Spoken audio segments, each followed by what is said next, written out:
nuk do prononcohem kur për çështjen në nënhetim, pasi ato kanë rrugën e tyre, të cilën do e ndjek me diskrecion të plot, derisa e vërteta të marrë formë të prerë, cila do qoftë ajo. Nesër mbledhja e Këshillit të Mandateve dhe Imunitetit pritet të jetë gjatë pasi përbëhet nga 10 anëtarë dhe ku Belinda Balluku e shoqëruar nga avokatët e saj ka të drejtë të paraqesë mbrojtjen. Balluku do të jetë pranishme në seancë, ndërsa SPAK ka kërkuar që mbledhja të zhvillohet me dyer të mbyllura. Qëllimi i kësaj procedure është dëgjimi i deputetes, për të cilën kërkohet autorizimi i arrestimit, pasi ajo aktualisht gëzon imunitetin parlamentar.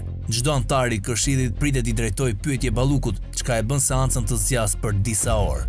Në mbledhje nuk do të jetë i pranishëm vetëm prokurori Dritan Prençi, i cili ndjek çështjen e Ballukut, por dhe drejtuesi ende në detyrë i SPAK Altin Dumani, si dhe një prokuror tjetër që për momentin nuk i dihet emri. E kjo për shkak të volumit të madh të dosjes dhe rëndësisë së veçantë të çështjes.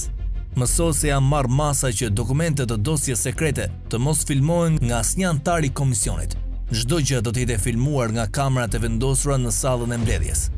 Burime nga drejtësia tregojnë se Këshilli i Mandateve do të jetë prapë në punë në shkurt mars 2026, pasi do t'i vijë kërkesë tjetër për 2 deputetë të parlamentit, për të cilën do të kërkohet autorizim për heqje imuniteti dhe po ashtu për arrestim.